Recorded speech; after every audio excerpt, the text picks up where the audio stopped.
अस्सलाम वालेकुम। 9th class, बेटे open your chemistry book, page number 16। आपकी बुक का पेज नंबर 16 है बेटे। पेज नंबर 16 ओपन करें। क्वेश्चन नंबर 4 हम कर रहे थे, ठीक है। क्वेश्चन नंबर 4 के फर्स्ट 2 पार्ट्स मैं आप लोगों को करवा चुकी हूँ। फर्स्ट पार्ट भी हमने कर लिया था, सेकेंड पार्ट भी मैंने आपको डिटेल से अच्छी तरह से बेटे रिटन फॉर्म में सारे डिफरेंसेस करके दिखाए थे। आज मैं आपको क्वेश्चन नंबर 3 से स्टार्ट करवाऊँगी। क्वेश्चन नंबर 4 का 3 part. What are supercritical fluids? How are they different from ordinary liquids? Supercritical fluids क्या होते हैं और ये ordinary liquid से किस तरह different है? हमने supercritical fluids बेटे पढ़े थे, अगर आपको याद हो। मैंने आपको क्या बताया था supercritical fluids के बारे में, याद आया कुछ? हमने पढ़ा था कि supercritical fluids जो हैं बेटे वो fluids होते हैं जो highly compress state of matter होते हैं। क्या होते हैं? Highly compress state of matter. और इनके अंदर बहुत प्रॉपर्टीज़ होती हैं, किसकी? गैस की भी और लिक्विड की भी। ये दोनों की प्रॉपर्टीज़ इनके अंदर होंगी। तो आप सिंपली इसको किस तरह से डिफाइन कर दोगे? आपने सिंपल पहले क्या करना है बेटे, पहले आपने इनकी डेफिनेशन लिख देनी है। What are super critical fluids, पहला पार्ट क्वेश्चन का ये है। आपने क्या राइट करना है? आपने बता देना है कि super critical fluids are highly compressed state of matter that exhibits properties of both gases and liquid, ठीक है। They exist in an intermediate state where the distinction between gas and liquid phase disappear. Clear? ये एक state of matter ही है और ये properties show करते हैं दोनों की, गैसेस की भी और लिक्विड की भी, ठीक है। और ये इंटरमीडिएट स्टेट में होते हैं between gas and liquid. Clear? तो अगला पार्ट है how are they different from ordinary liquid. जितने भी ऑर्डिनरी लिक्विड्स हैं, जैसे कि वाटर है, अभी लिक्विड है ना एक, तो कोई भी ऑर्डिनरी लिक्विड से सुपर क्रिटिकल लिक्विड किस तरह से डिफरेंट होंगे। इसका मतलब क्या है कि आपने इन दोनों लिक्विड्स के सुपर फ्लूइड यानी कि जो सुपर क्रिटिकल है और जो ऑर्डिनरी लिक्विड है उनमें डिफरेंसेस क्या हैं बेटे, वो डिफरेंसेस आपने यहाँ पे राइट करने हैं। तो मैं आपको वो डिफरेंस बेटे राइट करवाऊंगी, आप लोग मेरे साथ साथ वो डिफरेंसेस राइट करो। तो let's start with the difference of super critical fluids and ordinary fluids, ठीक है। हम इनके बेटे डिफरेंसेस कर लेते हैं। तो राइट करें आप मेरे साथ एज यूजुअल, जैसे हम लोग हमेशा से डिफरेंसेस लिखते हैं। आप लोग क्या करोगे, पहले यहाँ पे आपने मार्जिन लाइन लगा लेनी है, आपने यहाँ पे मेंशन कर देना है। हम लोग यहाँ पे मेंशन कर देंगे क्या, इनके नेम लिखो पहले ऊपर। हम लोग क्या लिखेंगे? सुपर क्रिटिकल फ्लूइड, ठीक है। यहाँ पे हम लिख लेते हैं super critical, super SUPER, super critical, critical fluids FLUIDS fluids, ठीक है। अंडरलाइन करें। यहाँ पे हम क्या करेंगे? Ordinary, ordinary NARY, ordinary liquids, ठीक है। नंबर 1 पे बेटे आप लोग क्या राइट करोगे? मेरे साथ साथ इसको राइट करते जाएं एंड हम फिर आगे निकलते जाएंगे, ठीक है। एस नंबर 1 पे हम लोग क्या राइट करेंगे? यहाँ पे हम करेंगे सुपर फ्लूइड्स या सुपर क्रिटिकल कह लेंगे हम लोग। Super critical fluids are highly, अभी जो डेफिनेशन मैंने आपको बताई है ना, वही डेफिनेशन मैं यहाँ पे भी मेंशन कर रही हूँ, आप लोग यहाँ से भी देख के लिख सकते हो। Highly compressed state of matter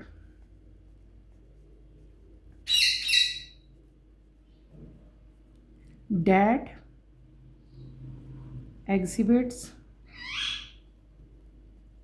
properties of both gas and liquids। यहाँ पे हम क्या करेंगे? an ordinary liquid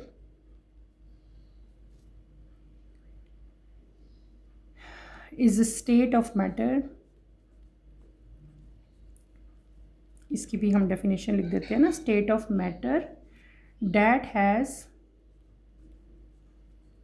definite volume and but not definite shape. Clear. Number 2 पे हम क्या राइट करेंगे, इधर नंबर 2 पे आप लोग राइट कर लें, they are less viscous,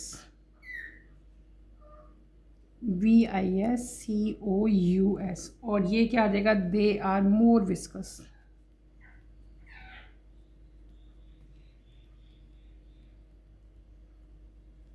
clear. अगला डिफरेंस क्या हो सकता है, there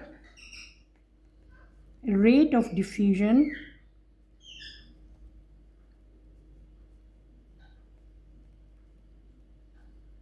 is high or their rate of diffusion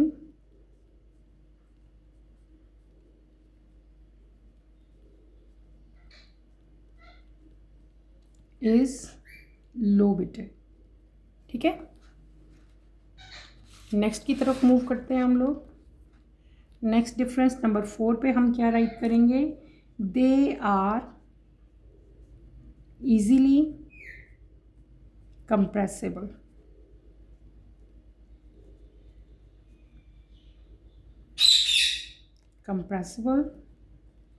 और यहाँ पे क्या आ जाएगा, दे आर नॉट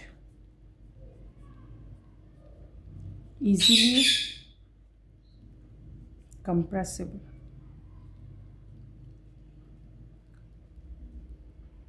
क्लियर बेटे। आगे हम फर्दर भी मूव करेंगे, नंबर 4 पे चलते हैं। नंबर 5 पे, 5 डिफरेंस पे हम क्या लिख लेते हैं,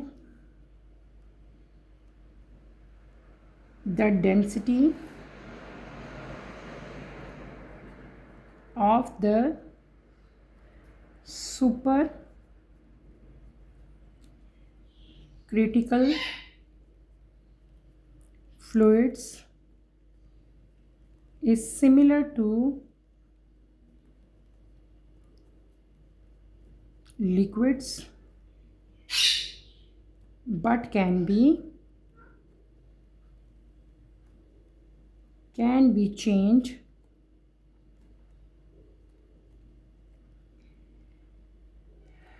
by adjust करके ना, by adjusting temperature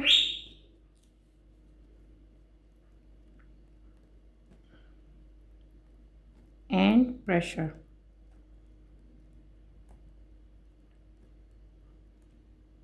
क्लियर। यहाँ पे हम नंबर 5 पे क्या मेंशन करेंगे, the density of liquid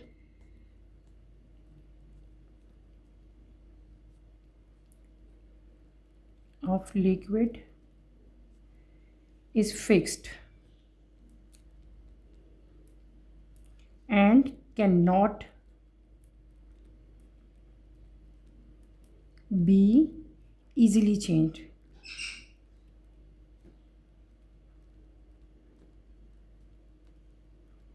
clear बेटे।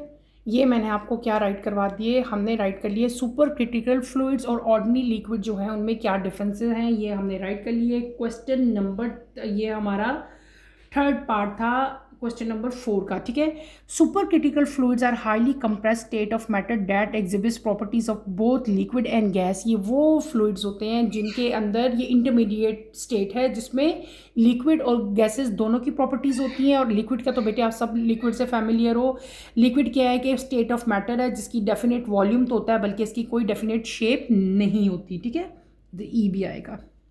फिर आपको मैंने क्या बताया कि दे आर लेस विस्कस, यानी कि इनकी विस्कोसिटी जो है वो कम होती है। दे आर लेस विस्कस, उनकी क्या होती है, they are more viscous. Their rate of diffusion is high, इनका डिफ्यूजन का रेट बहुत हाई होता है और इनका डिफ्यूजन का रेट क्या होता है, लो होता है। दे आर ईजिली कंप्रेसेबल और दे आर नॉट ईजिली कंप्रेसेबल। फिर नंबर 5 में मैंने क्या बताया कि सुपर क्रिटिकल फ्लूइड्स की जो बेटे डेंसिटी है ये सिमिलर होती है to liquid fluids. Liquid fluid की तरह की इनकी जो है वो डेंसिटी होती है और इनकी डेंसिटी को हम लोग चेंज कर सकते हैं bye adjusting temperature and pressure. Temperature और प्रेशर को एडजस्ट करके इनकी डेंसिटी को, सुपर क्रिटिकल फ्लूइड्स की जो डेंसिटी है उसको हम लोग क्या कर सकते हैं, चेंज कर सकते हैं। जबकि ऑर्डिनरी लिक्विड की डेंसिटी जो है बेटे वो फिक्स्ड होती है। टेम्परेचर और प्रेशर को जितना मर्जी भी एडजस्ट आप लोग कर लो, इनकी डेंसिटी चेंज नहीं होगी। इनकी डेंसिटी क्या होती है, फिक्स्ड होती है। तो ये हमने क्या कर लिया बेटे, ये हमने सुपर क्रिटिकल फ्लूइड्स और ऑर्डिनरी फ्लूइड्स के दरमियान में जो डिफरेंसेस थे, जो मेन नोटिसेबल डिफरेंसेस थे वो मैंने सारे आपको राइट करवा दिए हैं। अब हम अपने नेक्स्ट क्वेश्चन की तरफ मूव करेंगे। नेक्स्ट क्वेश्चन की तरफ बेटे आप लोग आए। क्वेश्चन नंबर 4 ये हमने कर लिया, what are super critical fluid, ये मैंने आपको बता दिया। क्वेश्चन नंबर 4 की तरफ आप लोग आओ। Define solubility of A solute, how does the solubility of A solute change with the increase in temperature. ठीक है, तो आपने बताना है कि सॉल्युबिलिटी क्या होती है और सॉल्युबिलिटी को आप लोग किस तरह चेंज कर सकते हैं विद इंक्रीज इन टेम्परेचर। अपनी बुक के पीछे आए तो यहाँ पे आपको पूरा जो है टॉपिक दिया हुआ है सॉल्युबिलिटी का। ठीक है, हाँ, उसी यहीं पे बुक में आपका इसका आंसर है। ठीक है, वो सारा का सारा हमने बुक से ही मैंने आपको डिटेल से पढ़ाया था, वहीं से आपने एज इट इज़ जो है बेटे इसको राइट कर लेना है। ठीक है, और यहाँ पे है इसका आंसर। अगर नहीं भी, अगर आप सही तरह से दिया हो तो मैं आपको दे दूँगी। ये देखें, ये पेज नंबर 11 पे आओ बेटे, पेज नंबर 11 पे आए हैं आप लोग। ठीक है, क्वेश्चन हमारे पास क्या था, दोबारा क्वेश्चन हम पढ़ लेते हैं। Define solubility of A solute. ठीक है, how does the solute changes with the increase in temperature. पहले आपने क्या करना है बेटे, पहले आपने हेडिंग दे देनी है किसकी, डिफाइन सॉल्युबिलिटी है ना, सॉल्युबिलिटी को डिफाइन करना है। ठीक है, तो आप क्या बताओगे, the number of gram of solute, the number of gram of solute.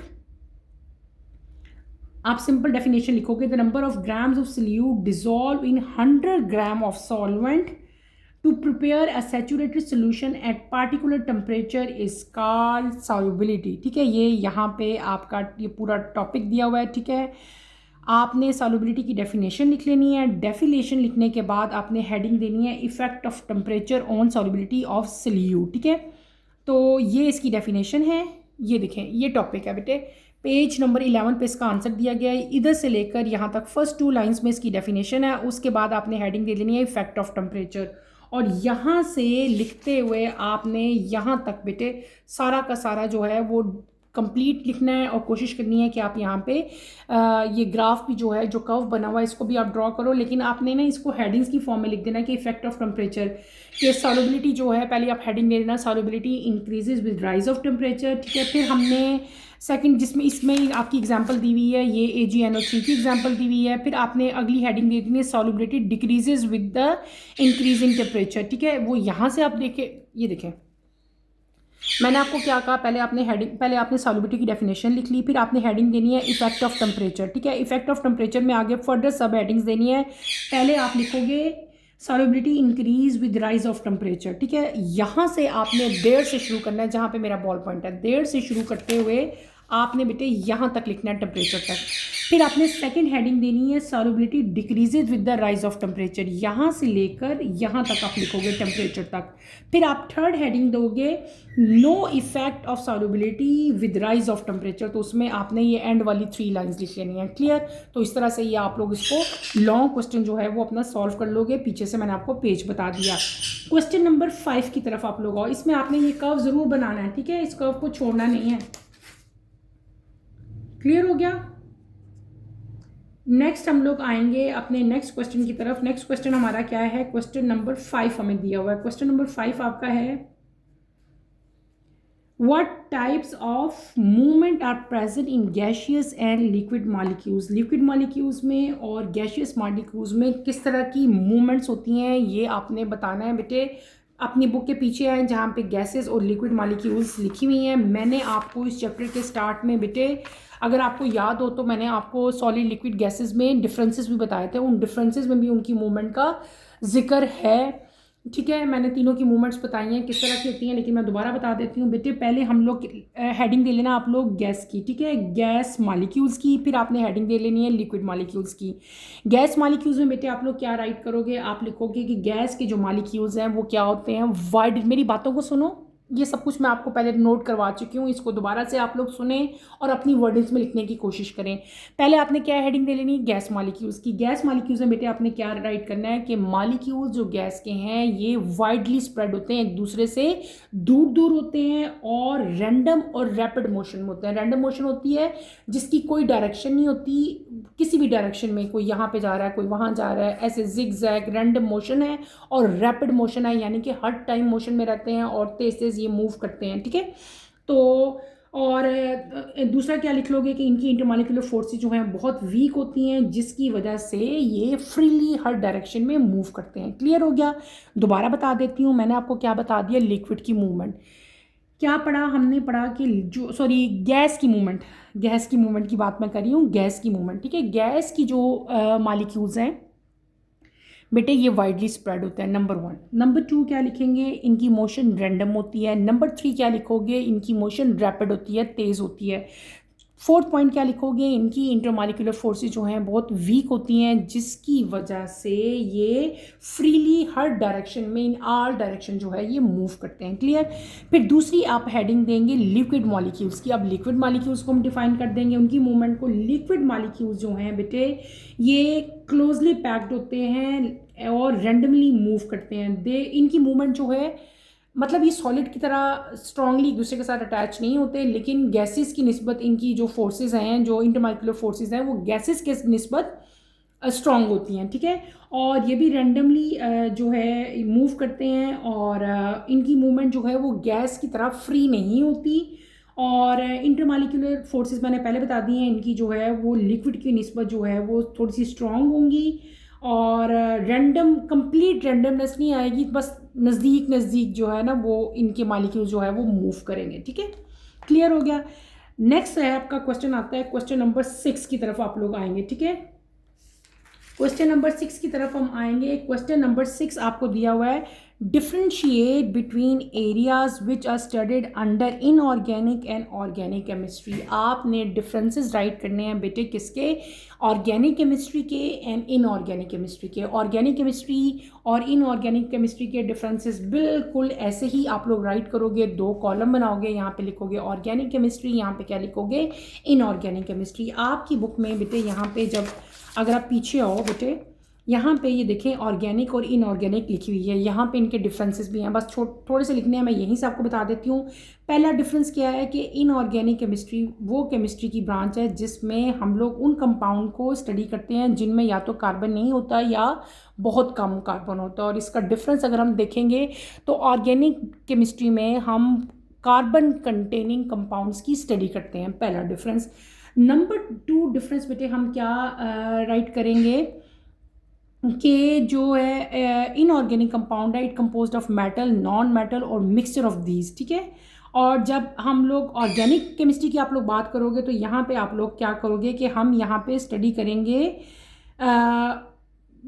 Carbon containing compound, जैसे कि आपके पास अल्केन्स हैं, अल्कीन्स हैं, अल्काइंस हैं, उनकी स्टडी को हम लोग इसमें पढ़ेंगे ऑर्गेनिक केमिस्ट्री में। फिर एक और डिफरेंस भी आप लोग लिख सकते हो इनऑर्गेनिक केमिस्ट्री का, कि इनऑर्गेनिक केमिस्ट्री में it is used in fertiliser, medicine, catalyst, pigments, coatings and many modes. जबकि ऑर्गेनिक केमिस्ट्री में आपको क्या लिखोगे, it is essential for life and use in pharmaceuticals, ठीक है। It is important for life लिख लोगे। फिर आप क्या लिखोगे कि ये कहाँ पे ऑर्गेनिक केमिस्ट्री यूज़ हो रही है, सुन लो बेटे, यहाँ पे नहीं लिखा, मैं दोबारा बता रही हूँ, it is used in pharmaceuticals, plastic and fuel, ठीक है। ऑर्गेनिक केमिस्ट्री, ये 3-4 डिफरेंसेस आपने यहाँ पे राइट कर देने हैं, ठीक है। इसी में से आपके ये तीनों डिफरेंस पूरे हो जाएंगे, ठीक है। अब हम चलते हैं अपने नेक्स्ट क्वेश्चन की तरफ।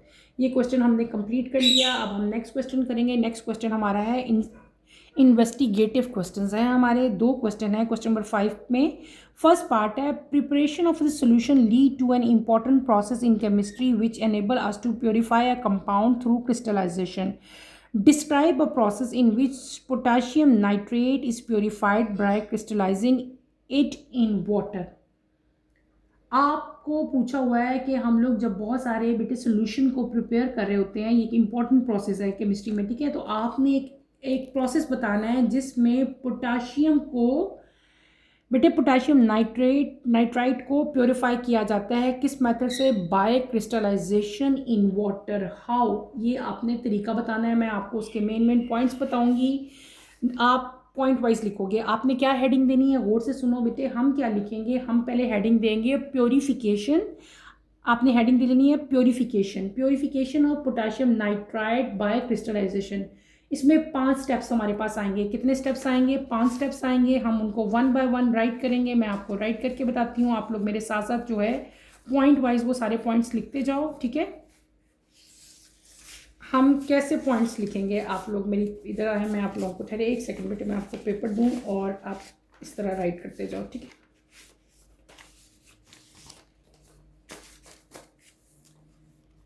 हम सपोज करते हैं, आपने क्या हेडिंग दे लेनी है। हम कर रहे हैं अपना लास्ट क्वेश्चन कौन सा है? Question number 5। क्वेश्चन नंबर 5 का फर्स्ट पार्ट मैं आपको करवा रही हूँ, ठीक है। क्वेश्चन नंबर 5 का फर्स्ट पार्ट आपने क्या हेडिंग देनी है? प्योरीफिकेशन।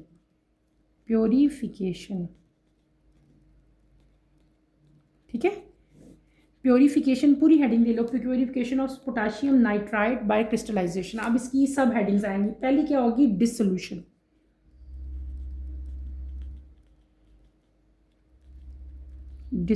ठीक है। डिसोल्यूशन में आप लोग क्या लिखोगे? Dissolve in pure potassium nitrite in hot water, use just an water to create a saturated solution. सबसे पहले आपने क्या प्रोसेस करना है? डिसोल्यूशन में क्या होता है? आपने पोटाशियम नाइट्राइट को बेटे मिक्स करना है इन हॉट वाटर। क्लियर है? इसको आप लिख लोगे ना। इस प्रोसेस को हम लोग क्या कहते हैं? डिसोल्यूशन कहते हैं। फिर आपने अगला प्रोसेस क्या करना है? फिल्ट्रेशन। अगला प्रोसेस क्या करेंगे हम लोग? फिल्ट्रेशन में क्या करेंगे? ये जो हॉट हमारा सोल्यूशन बन गया है, जो ऊपर सोल्यूशन बना है ना, इसका सोल्यूशन पोटाशियम नाइट्रेट को हमने गर्म पानी में हॉट वाटर में मिक्स किया था, आपके पास सैचुरेटेड सोल्यूशन बन गया था। इस हॉट सोल्यूशन को हमने अब फिल्टर पेपर से क्या कर लेना है? फिल्टर पेपर का मतलब फिल्टर कर लेना है। सारा फिल्ट्रेट हमारा नीचे चल जाएगा और फिल्टर पेपर के ऊपर हमारी क्या रह जाएंगी? इनसॉल्युबल, जो वहाँ पे मिक्स नहीं हुई थी ना, वो सारी इम्प्योरिटीज़ हमारी ऊपर रह जाएंगी। अगला स्टेप हमारा क्या होगा? कूलिंग में क्या करेंगे कि अब हमारा जितना फिल्टर्ड सोल्यूशन आया उसको हमने कूल होने के लिए, ठंडा होने के लिए छोड़ देना है, ठीक है। और जैसे जैसे वो कूल होता जाएगा, जो पोटाशियम के क्रिस्टल हैं वो बनना शुरू हो जाएंगे, ठीक है। और वो तभी बनते हैं जब टेम्परेचर जो है वो क्या हो जाएगा? डिक्रीज हो जाएगा, ठीक है। नेक्स्ट प्रोसेस क्या होता है? सेपरेशन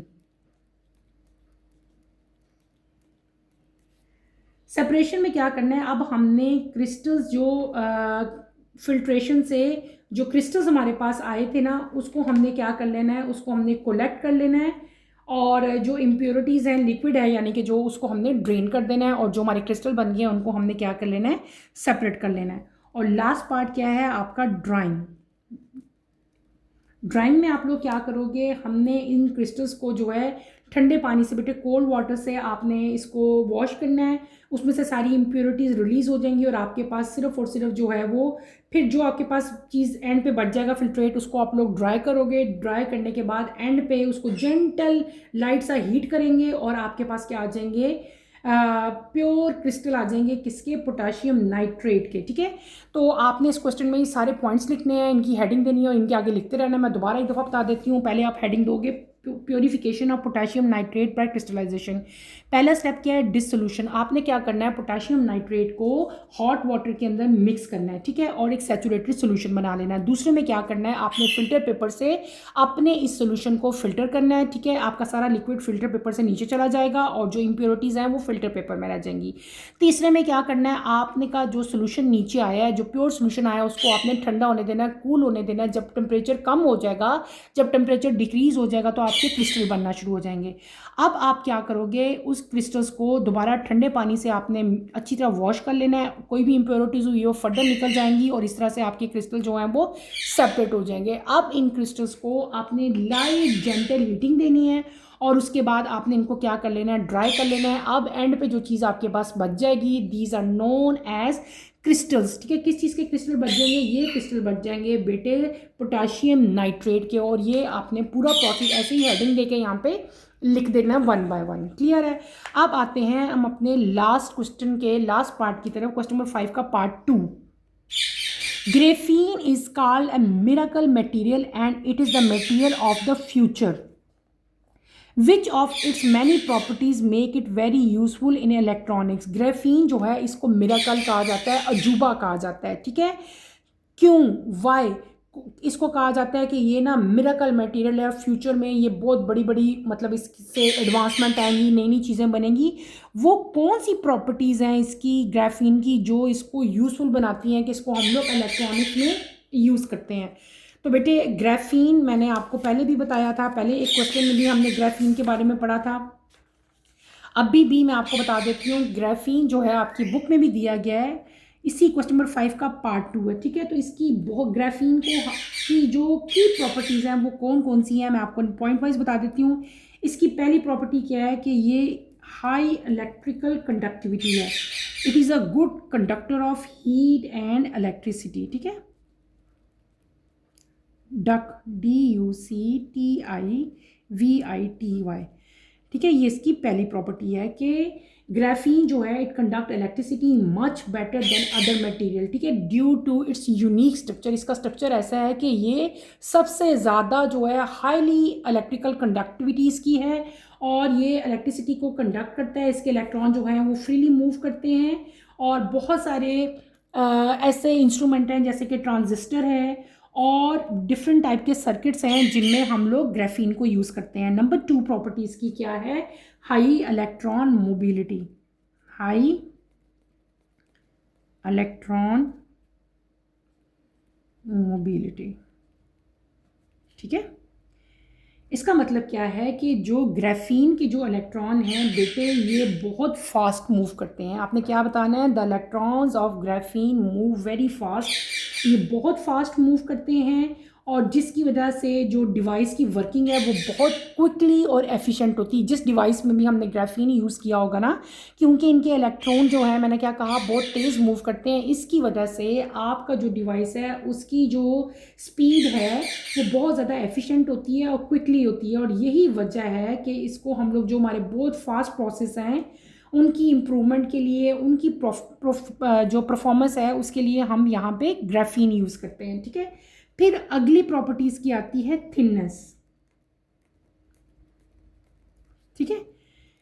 ग्राफीन जो है बेटे it is only 1 atom thick. इसकी जो अगर हम थिकनेस देखें ना तो ये 1 एटम थिक होता है, यानी कि ये इतना बारीक है, इतना थिन होता है कि इसकी जो थिकनेस है वो कितनी है, 1 एटम थिकनेस है इसकी, ठीक है। और ये आइडियल है कि इसको हम लोग बहुत सारे इलेक्ट्रॉनिक्स में यूज़ करते हैं क्योंकि ये बहुत बारीक होता है, इसलिए इसको बेटे हम लोग क्या करते हैं फ्लैक्सिबल स्क्रीन्स में और वेयरेबल टेक्नोलॉजी में इसको हम लोग यूज़ करते हैं। जितनी फ्लैट स्क्रीन्स होती हैं उनमें ग्रेफाइन ही यूज़ किया जाता है। अगली प्रॉपर्टीज़ की क्या है, ट्रांसपेरेंसी, ट्रांसपेरेंसी, ठीक है। ग्राफीन जो है बेटे ये ट्रांसपेरेंट है, इसकी वजह से बहुत सारे, ये ट्रांसपेरेंट है, इसका जो ऑलमोस्ट ट्रांसपेरेंट है, इसकी वजह से इसको हम लोग टच स्क्रीन्स में, सोलर सेल्स में, फ्लेक्सिबल डिस्प्लेज में जो है वो यूज़ करते हैं। क्लियर हो गया, ये ट्रांसपेरेंट होता है इसलिए इसको हम लोग कहाँ कहाँ यूज़ करते हैं, टच स्क्रीन में, सोलर सेल्स में और फ्लेक्सिबल डिस्प्लेज में। और ये सारी प्रॉपर्टीज़ जो मैंने आपको बताई हैं ग्राफीन की वो प्रॉपर्टीज़ हैं जिसकी वजह से इस पोटेंशियली जो है ना ये बहुत ज़्यादा यूज़ हो रहा है अभी भी और फ्यूचर में भी जो है ये बहुत ज़्यादा यूज़ होगा ड्यू टू दिस प्रॉपर्टीज़ की वजह से। और इन प्रॉपर्टीज़ की वजह से इसका एडवांटेज भी ज़्यादा है, ठीक है, as compare to other material. Clear हो गया बेटे, ये सारी प्रॉपर्टीज़ आप 1 बाय 1 यहाँ पे राइट कर लें। आपकी बुक में भी बेटे यहाँ पे ग्राफीन की प्रॉपर्टीज़ दी हुई हैं। अगर आप लोग इस पेज पे हो ना, पेज नंबर 6 पे, ये देखें यहाँ पे लिखा हुआ है graphene an example of 2 dimensional crystal, single layer दी हुई है, टफ है, फ्लेक्सिबल है, लाइट मटेरियल है, हाई रेजिस्टेंस है, हेक्सागोनल पैटर्न है, ये भी प्रॉपर्टीज़ हैं। और मैंने भी आपको इसके कुछ जनरल टर्म्स और कंडीशन सारी की सारी बता दी।